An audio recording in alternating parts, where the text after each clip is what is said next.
This week, my anime expectations reach new heights. And I free fall into one of my favorite properties of all time.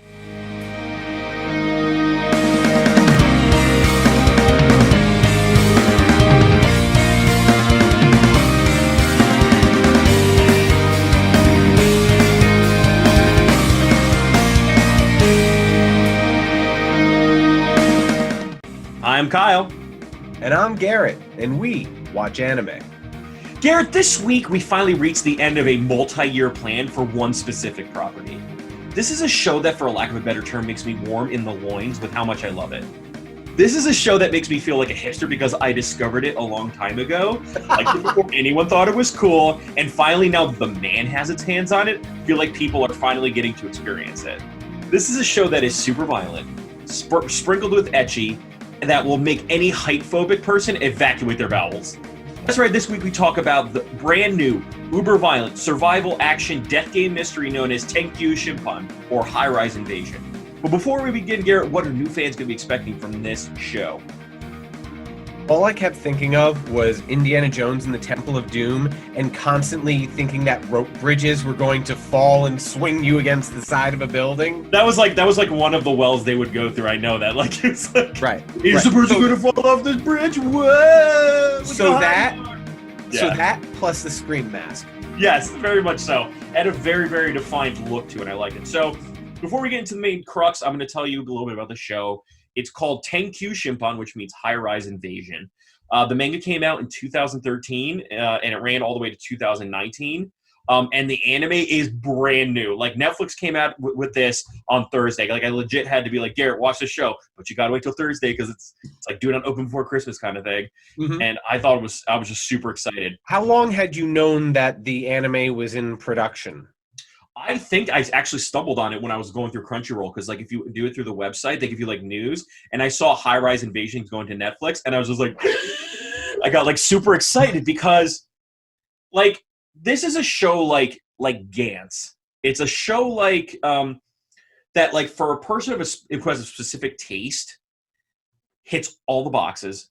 Okay. All at all times for me, but I was just thinking to myself the same thing I would with Gantz. It's like, no one's going to make this into an anime. Like, this is too violent. This is like, it's very violent. It's very, very, very violent.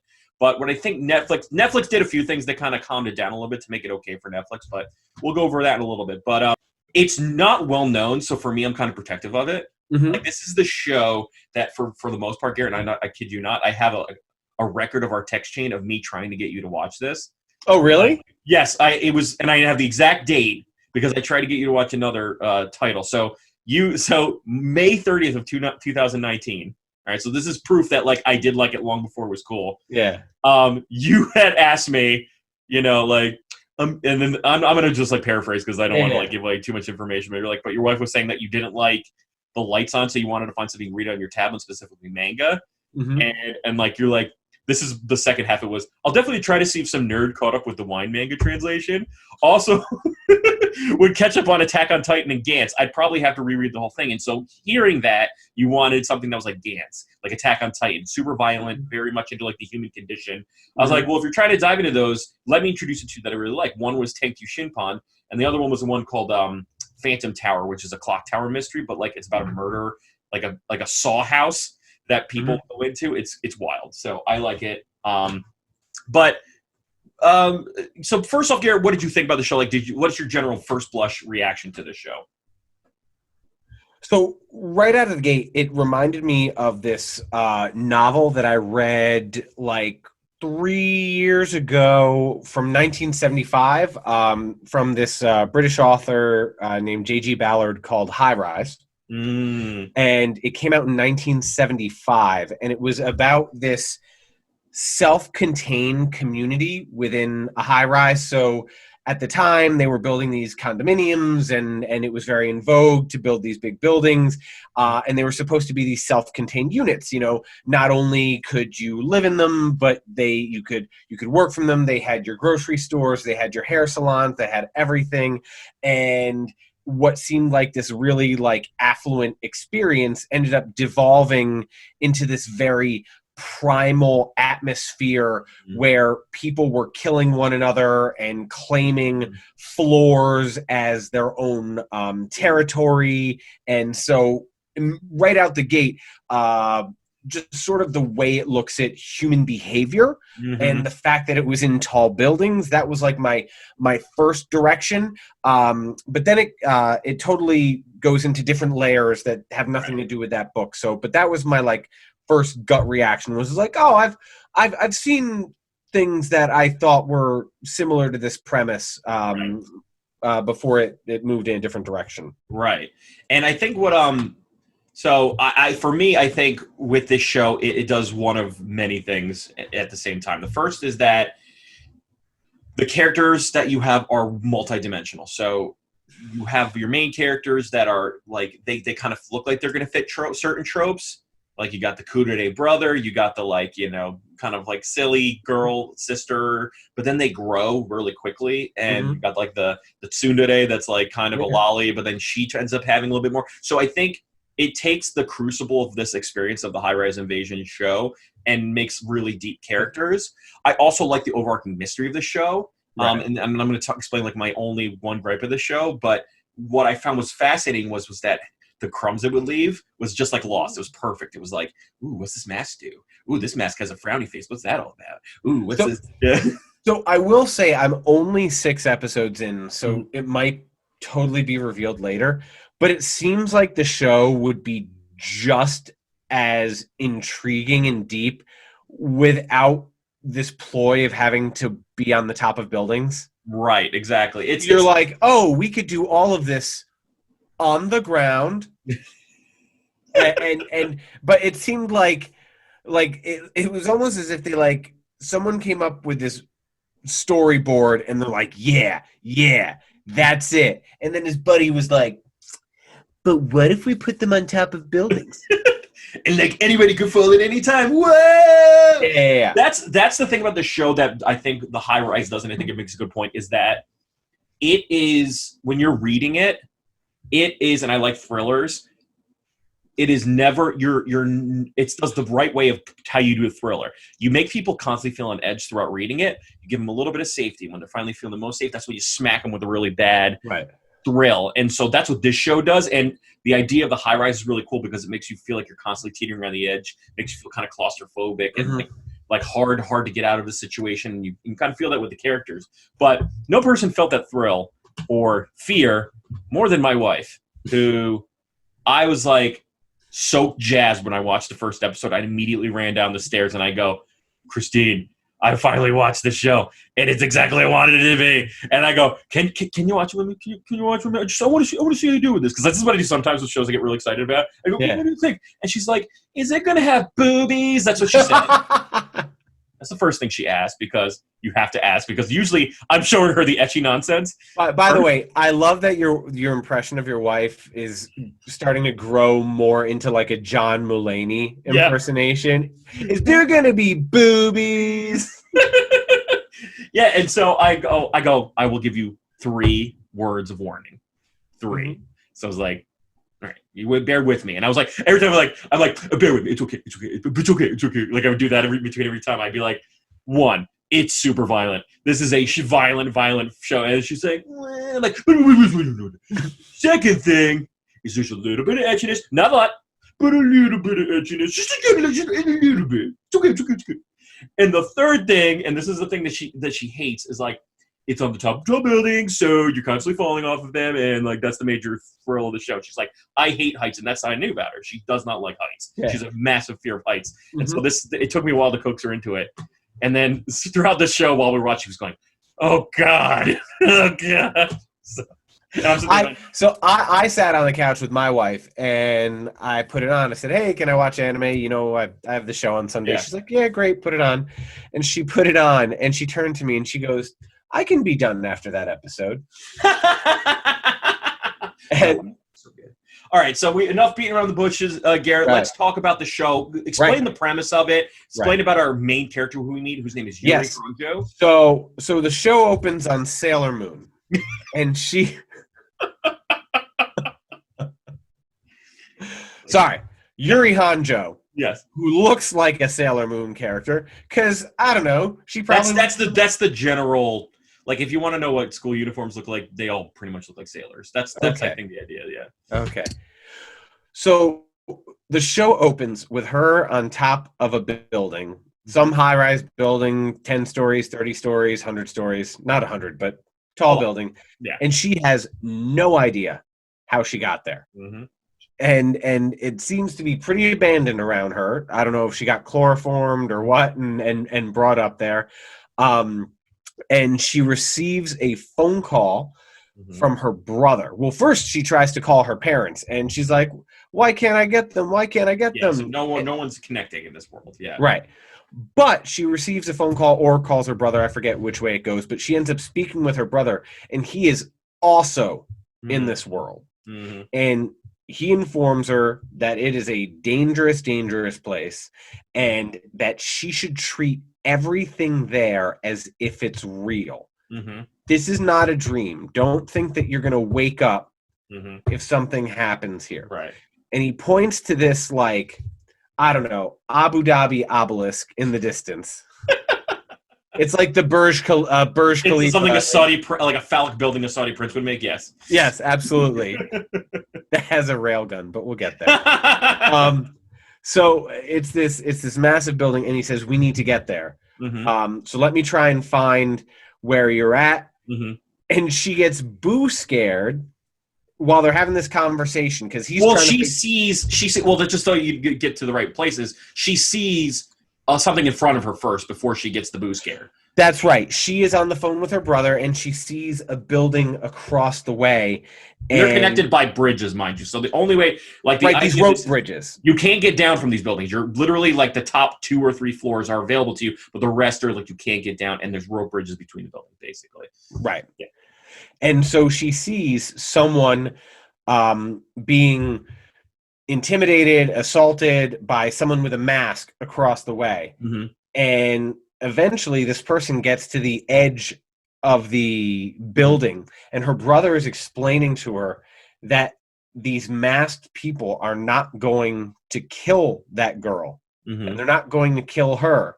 But what they are going to do is they're going to make you or them feel so desperate that you leap to your own death. Mm-hmm. And that's ultimately what she sees. Like, within the first 5 minutes of being in this world, she sees someone leap off a building, which I must say, I was a little disturbed by the slow-mo animation. Yeah, like they made it so you saw like the 3 millimeter away from the ground view. And it's actually worse in the manga. Like someone's like, and like they stop you right in the like depressed face.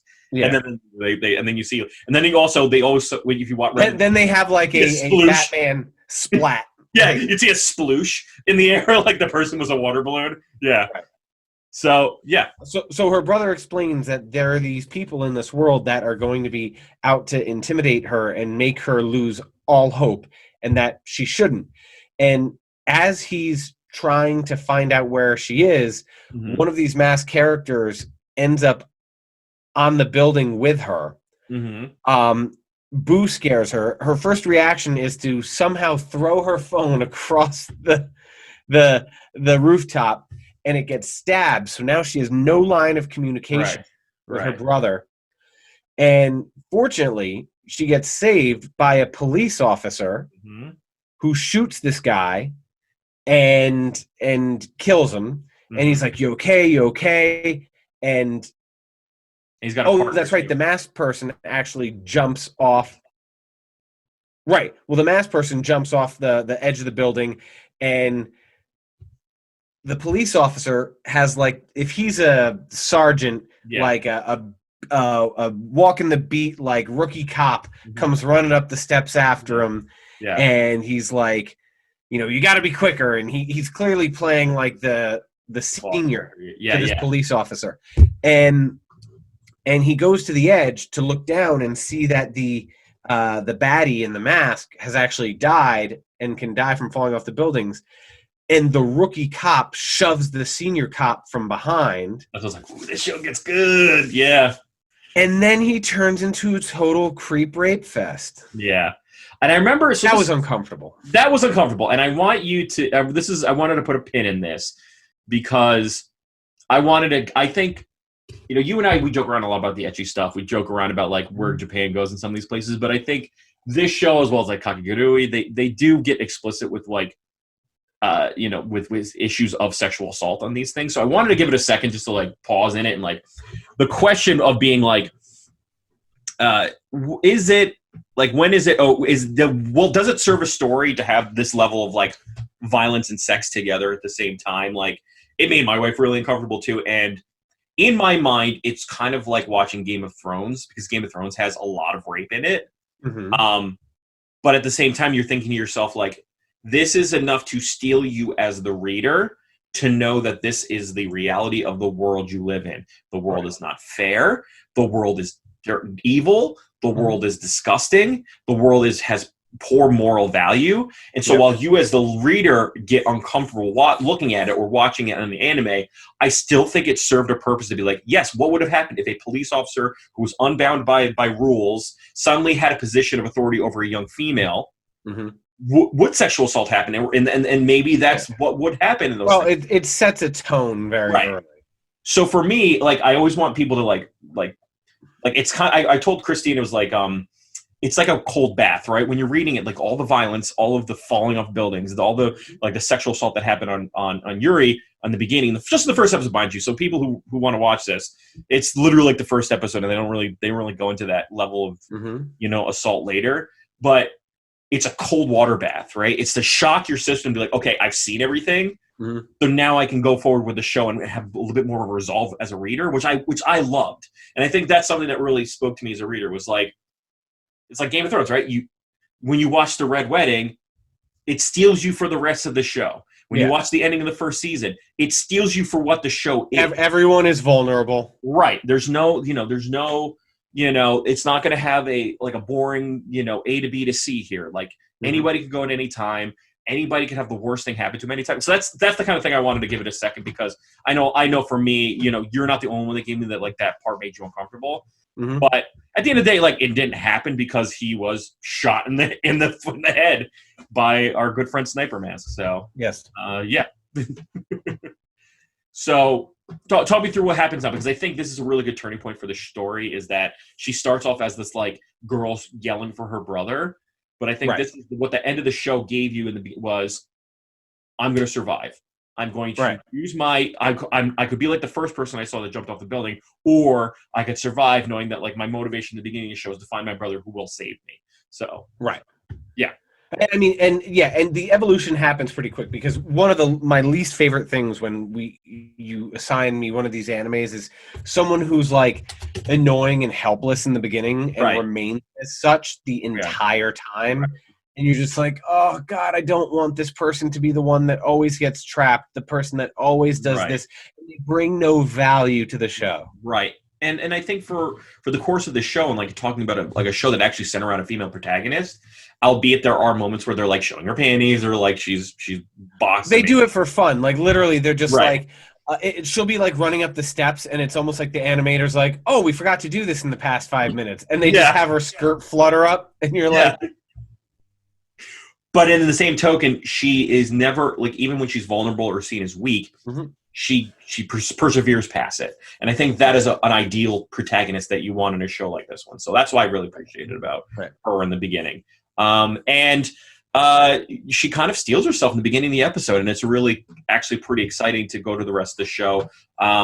We also get to meet an abnormal mask, because then, my wife sees, assault almost happened, multiple deaths, people falling off buildings, and then all of a sudden she sees a maid with ginormous gazongas sitting there with a sickle, going, hello, looking at her like, hi there, fella, like that kind of stuff. So talk through that, because I think so that's so the first mask that tries to kill her was sort of like for those who watched WWE in the 90s, was kind of like Skinner with a mask on. Right. It was like, what's the people that did the hog, the hog people that was in the, I forgot what his name was. Not the Bushwhackers. No, not the Bushwhackers. The other one with, like, they had caps on and they had the slop drop. I forgot who they are.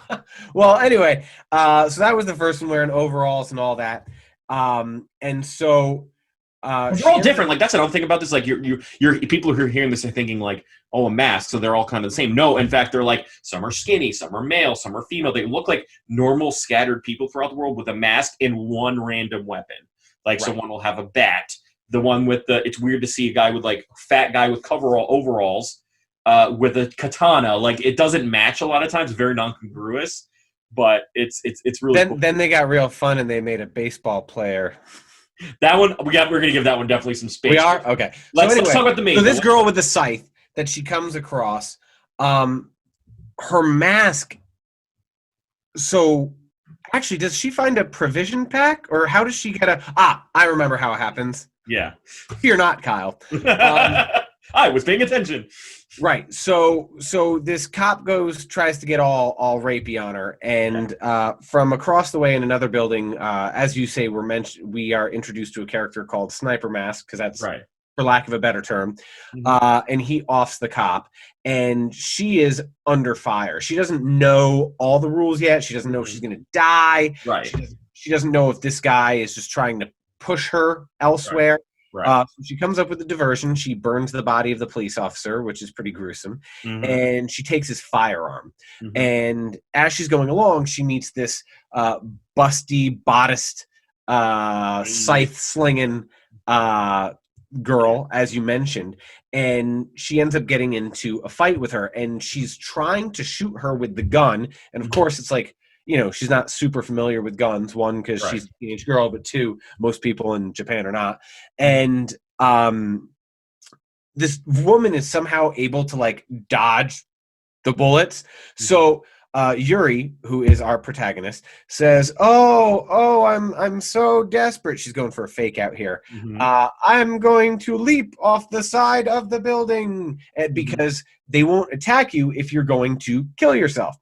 So she leaps off the side of the building, and in what every action movie has done ever, the baddie looks over the edge, and there was actually another level, another floor below, and she catches her off guard, and she's pointing that police officer's gun at her, and it hits her in the mask, and it fractures the mask.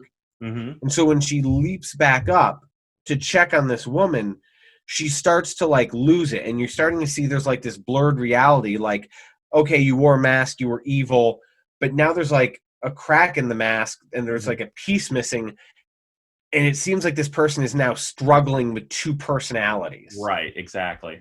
And I think that was the genius of the show. It's like, and once again, the pacing is the thing, is my big grudge with the show, but I think this was a really good turning point to learn that, like, the masks are people, but they're people who are brainwashed by these masks. And the maid mask said, don't look at the back. This is what's going to happen if you look at the back. You'll become like me.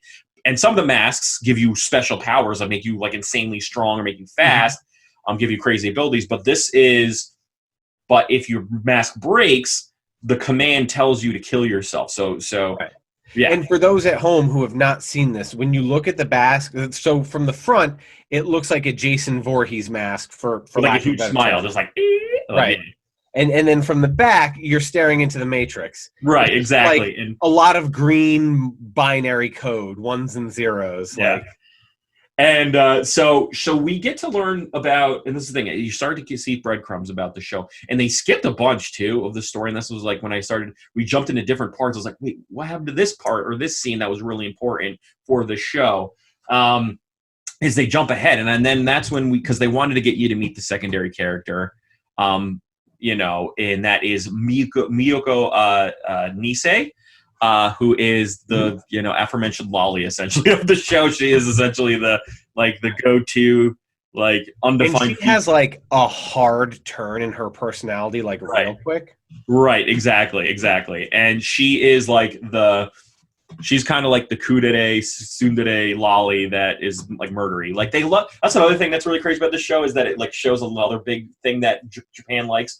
They like it when the female characters get younger and more girly to be more violent and deadly. Yeah. Like there's a character you'll meet later, and we'll talk about her called Ain, who is like a lolly girl in a large poofy doll dress, but she's like insanely good with a sword and will kill you really quickly. Like they should have that. They love that trope for some reason, and Nisei hits that itch too. I don't know. But yeah, talk us She through. also goes from like stone cold killer to like unrequited lesbian love.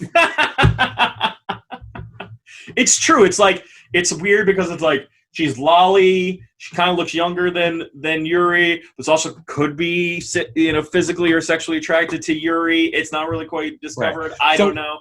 So when Yuri first finds her, she comes around the corner and she sees. Well, she's in a building now. She's gotten inside and she sees a dead woman laying on the ground, shot in the head, shot in the chest. And she hears a guy around the corner begging for his life. And she's like, oh, there's got to be another mask killing this guy. And she goes around the corner and it's not a mask. It's Miyuko. Or Miyu, I think she calls her. Yeah. And Miyu is like killing this guy, and she freaking cuts his head off or like stabs him in the throat. Close to it, yeah, close to it. But for some reason, Yuri's like, I think you're a good person. And ultimately, what's happening is there are these notices up, and it says that once a day, there is this helicopter that leaves from a depot, sort of vague about where this depot is, but it leaves from a depot, and it will bring you to the ground or it will help you escape this world. And it only happens once a day, and you can only go by yourself. So my guess is that both Miyu and this guy were trying to get to the top of the building, and Miyu's like, hey, I'm not getting left behind. I'm going to kill you so I can move ahead. Right. And so when Yuri meets Miyu, Miyu's first response is, I'm going to kill you too. You're right. And Yuri immediately is like, no, I think you're good people. Come on, let's be friends. And then Sniper Mask comes around the corner and wants to get in the face too, yeah. Yes, Michael Jackson from Moonwalker comes around the corner. Are you okay, Miyu? Are you okay, Miyu? Miyu, you've been shot by Bang Bang. You've been shot by Bang. A Sniper Mask. Ow! Exactly. Yes, that's exactly what happened. Right. So and then Joe Pesci showed up for some reason, and then he turned into a robot. No, I'm sorry. That's this movie Moonwalker, which makes no sense. Isn't there a globe with tarantulas? Yes, there's a globe with the tarantulas. There, a terrible CGI robot, which and a really great arcade game was made from it too. So that's another thing that happened. That is one of the better pinball games. Yes, too. Yeah, pinball or arcade game. Small arcade game in which you I know we're going on a tangent, but where Michael Jackson, there's 3 buttons. There was jump, attack, and dance. And the jump would be like, it'd be normal jump, but like when he attacked, he did like the kick, but he like ow, and he did like the front kick that he does before he grabs his crotch, and then like sparkles would come out, and that's what would kill people. Or he'd go stretch out his arm and like hit someone in the face. And then the last move that you do is the dance. It's like a special attack. You hit the dance, and all of a sudden the whole screen goes black, and then spotlights go on Michael Jackson and all of the enemies on the screen, and they're all dancing at the same time with Michael Jackson, and they're like, and then all of a sudden he goes, ow, and then like everybody explodes. I just like thought how wild that would be to be like a bad guy in that world. And then Michael Jackson just like hits the special button, and you're like, oh god, I can't stop dancing. It must be hard for young people today to even fathom the bad video games that came out, especially when it was like the dawn of the video game era, and they were like, let's tie it into this movie property, this TV show property, this like, I remember playing, I think a lot of people actually like this, so I might be alone in my assessment. Right. I remember playing Teenage Mutant Ninja Turtles, the video game, for hours and being like, I have no idea how to beat this game. Yeah, I have no idea how to continue. The one on NES was terrible. But so anyway, so Michael Jackson Walker comes in, and with his sniper rifle, Yuri and Miyu are at the top of this building, and the first step of their bond is Yuri is like, oh, don't worry, I don't want the helicopter. And she's like, what? You don't want out of here? And she's like, no, I don't want out of here. So immediately Miyu's like, okay, we're not fighting for the same thing. Right. Second is the relationship is forged under pressure because Sniper Mask comes around the corner, moonwalking, shooting them with his rifle, and they're under heavy fire. They're trying to shoot back. He somehow shoots a knife on the ground to deflect a bullet towards them. Not sure the science behind that. Of course, if you've seen any movie with Angelina Jolie, where she can like bend Wanted, bullets. where she can spin. Yeah, like the ending scene where she like got everybody into a circle and like, spun a bullet in a full 360 and like hits everybody in the circle. Yeah, That yeah, was wild. that's realistic. That Anyway, movie was stupid. so they end up running up the steps towards the helicopter, and the mask guy starts following them, and Miyu does something. She has one trick up her sleeve that she was kind of saving for herself, but in the name of this instance, she thought it was appropriate. She drops a grenade down the steps, and it blows up. And of course, you don't see Sniper Mask die, but you do see his singed fedora on the ground. He's like a milady kind of guy, you know. And it cracks his mask. Yeah, it cracks his mask. And it cracks his mask, which again, you find out later, it sort of reveals now when he had a full mask on, he had no independent thought. No. With his cracked mask, he is still a slave to the mask, but he starts to have questions, which you don't have if you have a full mask. Now, back to the two girls, they believe they hear the helicopter start to go, and it's supposed to go at sunset. And they're like, this is early.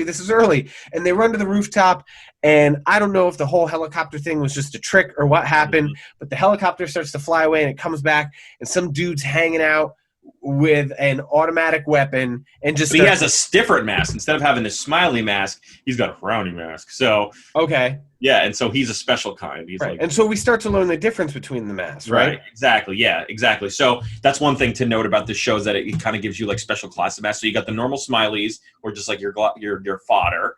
Then you got special smileys, who are the ones that are like the maid, or later you see like a motorcyclist or the chef. Like they have the mask, but they can do more with it. Like they have special strength that like gives them, like, they're faster, strong, they're more deadly. Then you meet what you see in the sixth episode. They explain it is called a guardian angel, or the keeper. So they cover certain areas, and they have the frowny mask, and they're there to kind of like make the rules happen. So that and one of them is the helicopter guy, one of them is like this casino lady. What do the provision masks look like again? So then there's a provision mask, and they have the neutral face. They're like, which by the way, guys, so this world starts to take on like a very like video game nature. Right. Because like Yuri's on like a rooftop, and she's like, "What is this backpack? Oh, it's got 4 onigiri. Oh, it's got a gun." She might as well have hit a block with her head and eat a mushroom. And that would be like, so if you can imagine like a fate worse than hell, like it'd be terrible to be like walking around killing people, but at least it would have eventfulness to it. But imagine being the guy that's like basically the gopher. Like you're a slave to being a gopher, and your job's just to like make sure backpacks and like food gets spread around so no one dies of like hunger or thirst or whatever. And that's that. Yeah. So you got those 3. There's the happy, the frowny, then you got the neutral, and then we'll talk about the final mask later. But I wanted to take a pause to say at this point, I wanted to say that this skips a lot of things, and this is once again my biggest gripe about the show is the pacing of it. In the course of the 6 episodes you watched, Garrett, easily you got through 120 chapters of the manga. Wow! I literally looked back and I was like, where is this thing? I remember there was this story. Where was this story? And I feel like the first episode, because it was in the same pace of the manga, was like, this is exactly what I wanted. But as it got longer and longer, I was like, oh, they skipped a whole lot. Is that because it's being done by someone for Netflix and not in? That's what I think too. I think because it's a Netflix original, I don't think they're gonna give it more. Like I actually like scrolled through the chapters of the episode, and one is like way at the end. I'm like, whoa, what are you doing? I think they're trying to get through the whole story, and Netflix doesn't want to do. Yeah, they don't want to do a second season. They just want to do because to be clear, I don't think this got a lot of like. There's not a lot of High Rise Invasions fans, save for me, that was like begging for this. So for me, I think it was really disappointing to like miss something. So for example, like the female mask, the main mask, you don't meet until like chapter 7 or 8. Like Ruri's getting chased by my normal mask for a good like 10, 12 chapters, and then she meets the maid, which kind of introduces her to that.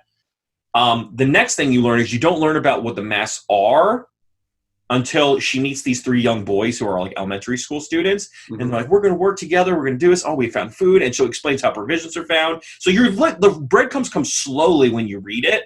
Right, right. I did feel like watching this that they were moving at a pace where they started. I know we're going to get there, but when they started talking about certain topics like God and this and that, I Right. was like, "Whoa, you're coming at me a million miles an hour. Am Right, I missing exactly. something?" Yeah. The God candidate thing wasn't really a thing until like way past like chapter 130, 140. Like I'm kidding, I'm not kidding you. Like it was like you flew by this story. Like and it also like the nuggets of good storytelling didn't get told there. So like I was brought up the elementary school students and they're like, yes, so we're gonna be good. You and I were gonna be friends good, much like the police officers. You're now Yuri, who's at this point, like, I just need to find allies. I just want people who can help me. Yep. They all go look for things. And then one of the boys, the young boys, who's like 10 years old, he's very young, finds a mask and he looks at it and he comes back and kills all of his friends that they said they'd be friends forever. So it does that juxtaposition of like, there's no way this kid can want to kill his friends, but the mask made him do it. So that's where you learned about it, not the maid. Which was like the maid. What happened was it cracked the mask. She killed herself. She said thank you, and that was it. So like they used different ways of telling you the story, but too quick, and I was very bummed by that. So. And then also, I don't know if you noticed this, but you meet Rika, and there's this one guy that's like walking up the thing with like tape around his eye and stuff like that. Yeah. You're like, who is this guy? Where did you meet him? He's like an important character for like 10 chapters. And I'm like, well, you're just gonna like, he's gonna be like, well, I'm here now. Well, there's the episode before that, Rika's with his buddy. Yeah. And I know we'll get into it, but basically he loses like half of his face. Yeah. And so when this guy rolled up with the bandage, I was like, "Oh man, did he just throw a bandage on his face?" Like, it's true. He lost like half his skull. Right. So those two things are out of order too. So he meets the guy with the eye patch well before the baseball mask thing happens, and he's not like super murdery of masks until way later. So in the beginning, all he wanted to do was break the mask and get them to kill himself so he doesn't murder anybody, right? That's what he wanted to do. And so every time he'd do it, he'd try to break their mask, and that's it, right? And that's what the baseball scene happens. Then you meet this one guy who's getting chased by a drill mask who's freaking gnarly. He's like drilling holes into people's faces. I was like, oh my God, it's wild. And he gets chased around, and he's like explaining like, oh my God, what do I do? And he's an important part of the story, but then they bump into each other, and then when they finally feel like they have some safety because they have some people together, then Baseball Mask comes out and he starts it. So it's a little out of order, and that's why I think like as much as I want to recommend this show, I also like caution that like I honestly think you should just read it. Honestly, I think you're not gonna that's the thing is like there's a lot of good storytelling that happens in the manga, and it just flies through in the story. But one cool thing about the different mask characters and how like it appears that the mask amplifies that person's natural personality. Right. Yeah. So let's talk to Baseball Mask because I think this is a really. It reminded me of like a lot of like Twisted Metal characters. Right. Yeah. Yeah. It's like I'm a clown, so I shoot snow cones at you. Right. Right. Or like I'm a like a tough biker gang bodybuilder, so I drive 2 giant wheels. Yes, and he's had his arm stuck in axle. Ah! Yeah. Which would be like the worst like defense ever. Okay. Like you're just a guy stuck in 2 wheels, but like your whole fleshy body. I was the biggest weenie. I would pick Spectre and shoot ghost missiles at you. And run away. Like, yeah. I know. I had a friend that we would play the verses like for hours on end. And I would be Thumper, the Cadillac with the flamethrower, and he would just be a little weenie about it and just run around with a stupid Spectre. And we play Hong Kong Crunch for like hours and hours, and he would keep hitting with ghost missiles like, you jerk. Which, by the way, it had a terrific soundtrack because I remember it was they had like a few songs off of Hellbilly Deluxe, Rob Zombie's first solo album. So it was like, dig through the ditches, I burn through the witches. Another one that I liked was Pitch Shifter. Have you heard of them before? And they sang Microwave. That's my favorite one. They had it when you're fighting in like Washington D.C. and it's like, oh okay, crack microwave, safe and amount is that. It was so good. I was like, but at the same time, we go on these little tangents because like just like the story, it tends to jump around a bit. So let's talk about Baseball Mask. Rika is Yuri's brother, and Rika is an interesting character because, and this is what I really liked about the show as well, is that they're two sides of the same coin. They're both really smart and intelligent. What is his name? Rika is very smart. It's actually maybe even more smart than his sister, but he lacks that like human edge that you need to be a leader. Like he's very much point A to point B. In fact, when she meets Nisei, when Yuri meets Nisei, he literally asks her to kill herself, to kill the girl. I mean, it's like kill Nisei because no one's your friend. DTA, don't trust anybody. Kill this girl. And Yuri comes back to me and goes, if you keep talking like that, I'm going to kill you. And so Riku relies on his sister to be that moral compass that he needs, that he feels like he's lacking. Because he keeps saying, like, she thinks I'm like this great person, but I'm really not, I'm just, I'm very much like scared in this world and all that I stuff. did think it was weird, and this was probably a lost in translation thing from the manga to the anime, where he's like, no one is your friend, you have to kill her, and then like the next 2 episodes, he has friends. Yeah. And I'm like, don't trust anybody except for these 3 people I carry around with me. One who I've yet to explain why he has an eye patch. Like, I was like, oh man. So yeah, so we kept teasing baseball mask because I think it was a really interesting story, and it's really kind of weird because that's the thing. This show has lots of weird levity in it, and I don't like. So Rika is Rika or Riku? His name is Rika. So Rika. Rika is I forget everything behind it, but he's in this building, and 2 of his buddies that he apparently palled around with at one point show up. One tall, thin, another one short, stout, kind of like one's like the tall one's like the cool friend, the short one's like the meek guy, but he's loyal. And so they're like talking in this hallway, and all of a sudden, his freaking tall buddy is missing a portion of his face and skull, and he's like, I see out of my right eye. Hey man, I can't see out of my right eye. He falls over, and he looks, and at the end of the hall is Hideki Nomo, Yu Darvish, whoever, some baseball pitcher who's slinging like lead cannonballs. Mind you, dragging a giant bag of them. That was the most unrealistic thing. Like, I can imagine if you're a mask and you're carrying around a portable weapon like a bat or a sword, that makes sense. This is legit a guy who's just like dragging this giant bag of baseballs around. Right. But so I both liked what this scene did, but I also found it really stupid. Right. It was silly, I think, and that's what they're trying to impress upon you is that these masks, these people who are under control, they're not just murdering machines. Right, exactly. There are rules to the game. Right. And if you figure out the rules to the game, like any game, like life, if you find out the rules, you can manipulate it. But this one particular pitcher, the first thing that they find out is he'll only throw if he's at the appropriate pitching distance. Right. Secondly, if you pretend to be at bat, he can't throw at you. He has to pitch to you. Right. And so these are like the rules that he figures out. And within this, he finds an opportunity where he has like this sledgehammer and he's like at bat, and it provides his short, stout, still alive and fully faced friend to attack the other guy. And ultimately, he takes a sledgehammer, he gets in close, and he busts the mask open because, like you said, he's not trying to kill them. He's trying to bust the mask. He does what Hunter Hearst Helmsley does. He doesn't actually swing the hammer at you. He kind of just takes the head and he just like hits you in the face with it with like his hand in front of it. Right. So yeah, and he breaks the mask. And I think what's also really interesting is that the baseball player is like, "Well played, man, but you're not. You ain't anything. You ain't nothing. Like, you ain't bad. You ain't nothing." Another Michael Jackson reference. And his friend, he's like, you're not what it takes to be God, and that's when you start to hear about this idea of God candidates and being a god. And as and it came out really quickly, and I was like, "Say what now?" Yeah. And then the friend shoots him in the forehead, kills as he's about to deliver important information, and he's like, "Was that a bad idea?" Did like an Urkel, like, "Did I do that?" It would only have been like.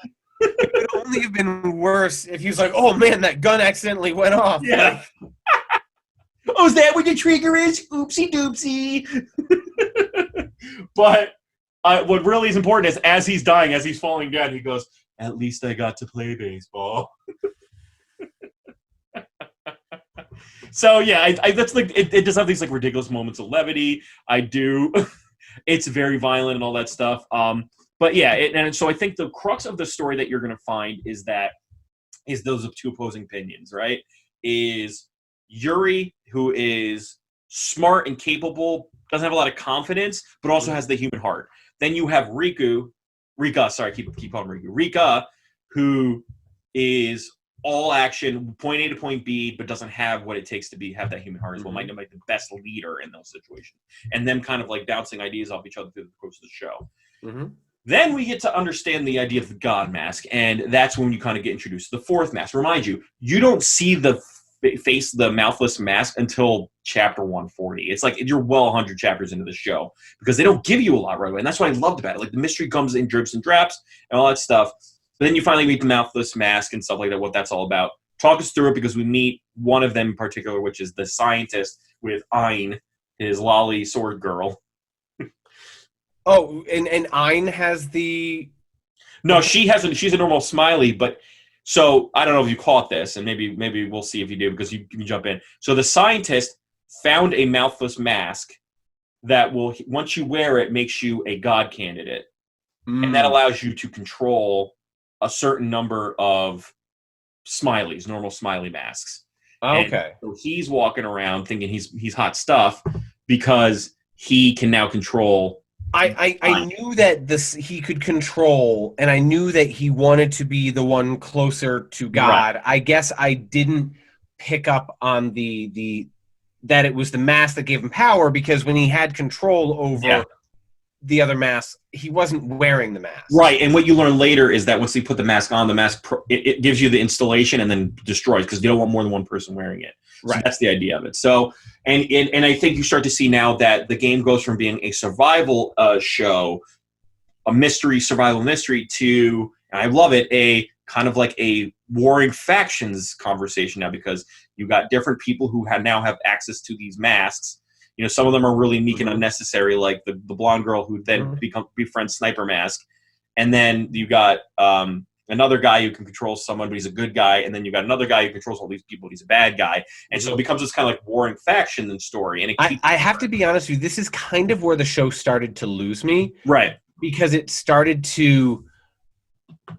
I now that we're talking about it, I mean, you're hitting the nail on the head. It just felt like it was moving so quickly. I didn't feel invested in what they were doing.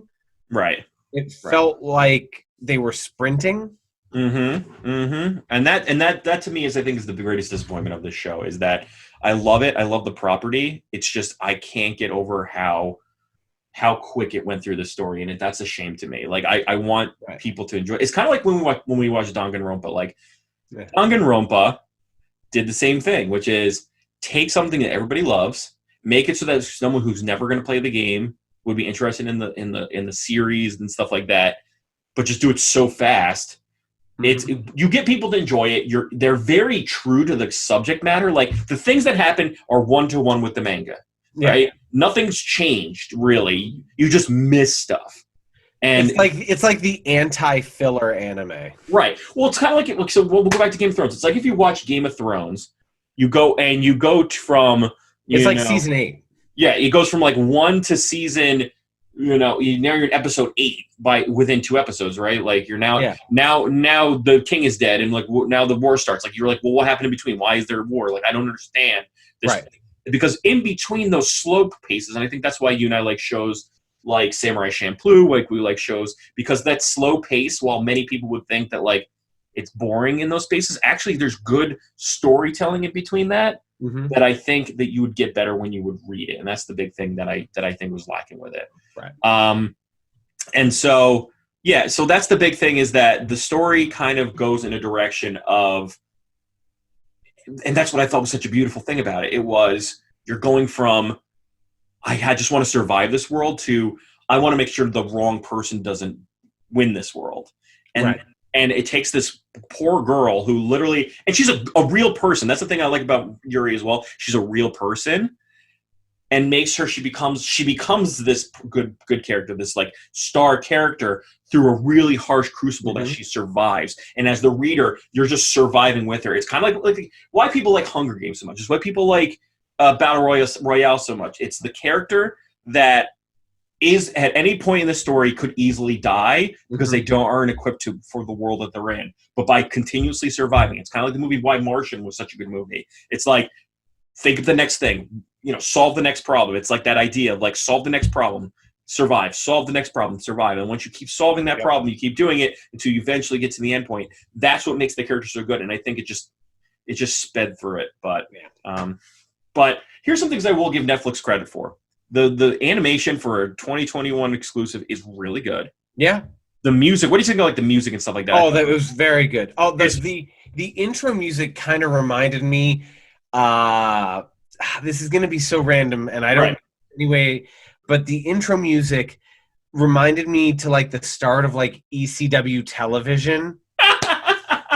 Yeah, it was that like it's the kind of like electronic. It was like Prodigy almost. Yeah, it's like electronica, but like scary electronica. Yes, like it's like just a guy. Don't play the game. I'll test ya. Yeah. He's like a guy with like weird hair coming out, just like Hawk style hair, and like fire starter, doorstep fire starter. And I remember being as a kid going like, he's a fire starter. Oh, he's scary.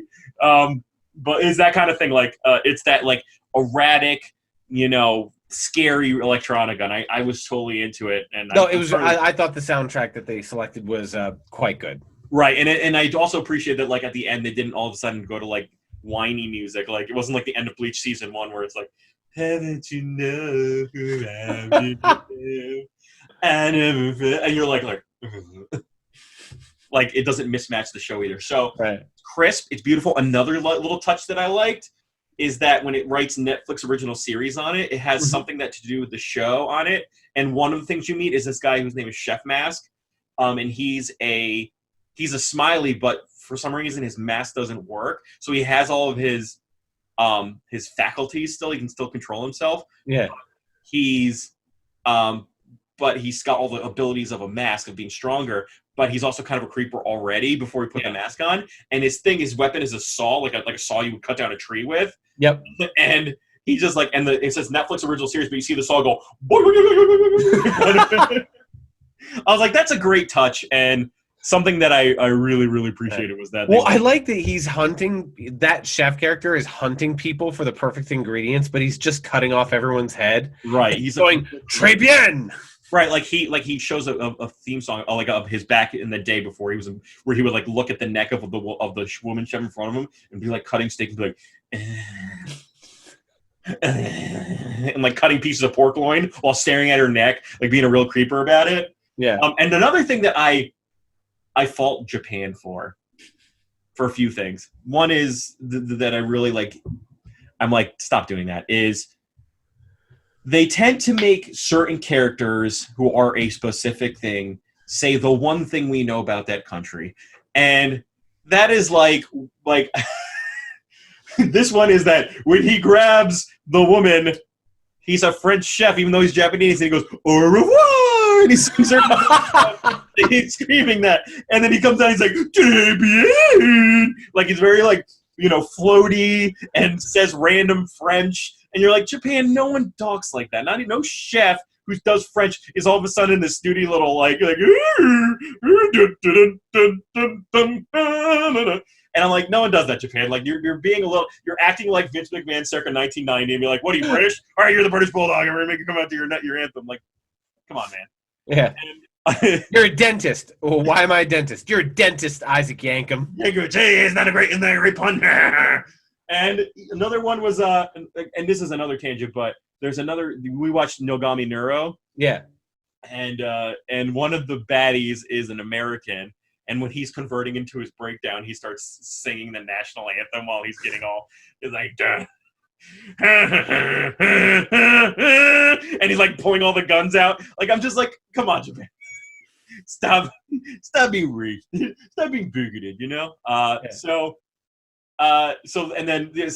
what I would say to people who want to watch this, and this is just a good button for it, is like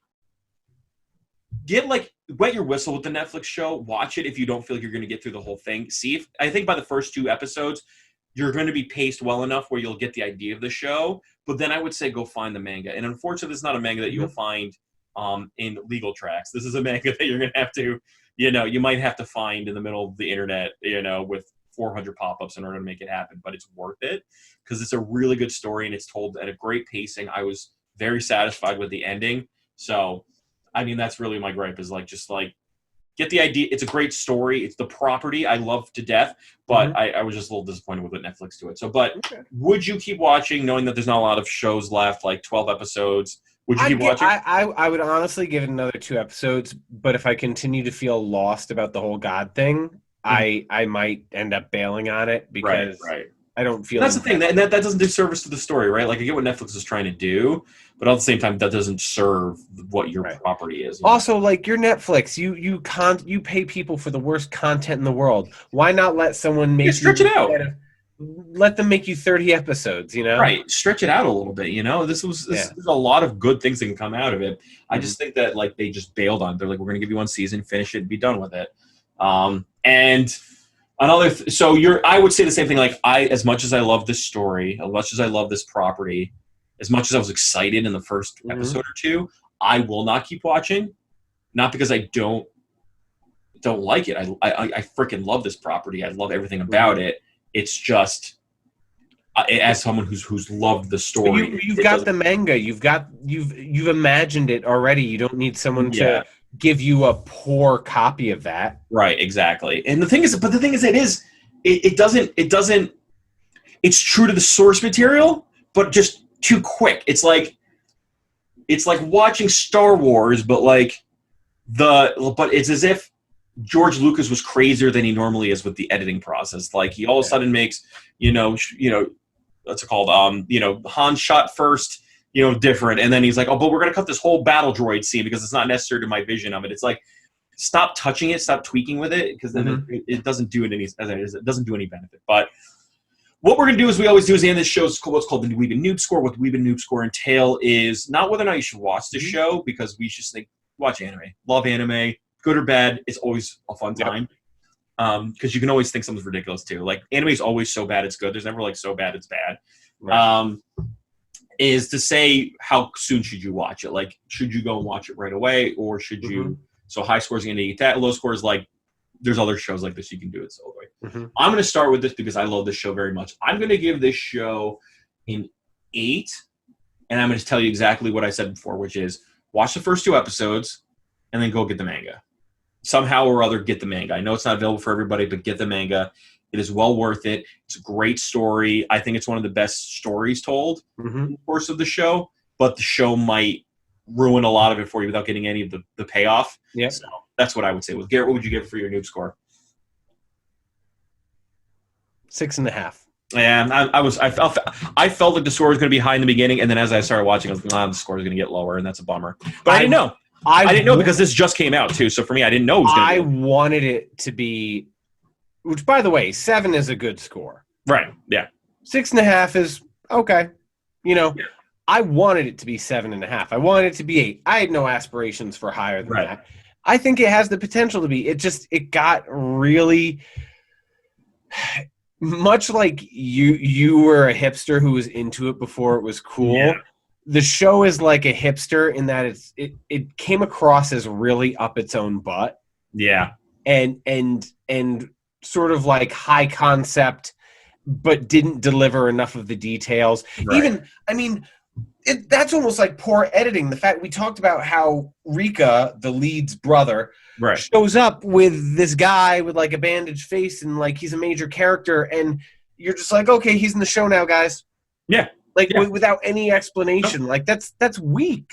Right. That is weak sauce, and I'm disappointed by that. But according to the social media response I got from bringing up that we were going to do this show, people were excited for it too. So I honestly, legitimately hope that it didn't disappoint you as well. I hope you got everything out of it. Maybe for someone who likes it quick, who doesn't like taking their time with a show like this. I'm telling you, one day when I'm not like moving between homes and doing 8,000 projects, I will actually read it. Yeah. And I think I will enjoy it. Yeah, I agree. And I want you to I want that for you. So this is one of those rare times I'm going to be like, Garrett, stop watching this. And I want you to read it. And because this is one I've suggested several times for you to read. So, as we look over the precipice, the wind of a high rise blowing in our face, we got to make that official leap and ask for your thoughts. Was High Rise Invasion the new property we were hoping to find that Netflix came up for it? Did you like it for its violence and storytelling? Or did you find that the pacing was a little off and that it kind of said too many things too quickly? I think all those things are valid, so let us know in the comments below, because we really want to talk about this, especially with a show that I love as much as this. If you want to follow us on social media, you can follow us on Instagram at Wanwa Podcast, WANWA Podcast, or you can follow us on Twitter at Weeb_. You can also find us anywhere your podcast is found at anchor.fm/Wanwa Podcast. Please give us a 5-star rating. It'll really help us out and let people learn more about our show. But before we close this chapter on this show that I like, and good, bad, or indifferent, what are some final thoughts that you give on this show? As our good friend Chef Mask would say, au revoir, très bien, and I like them neck giblets. Yeah. So we're going to be running away from our mask, crossing over bridges, trying to keep making ourselves not fall off of buildings. All in all, to wish you all fantastic. See you next week. Take care, y'all.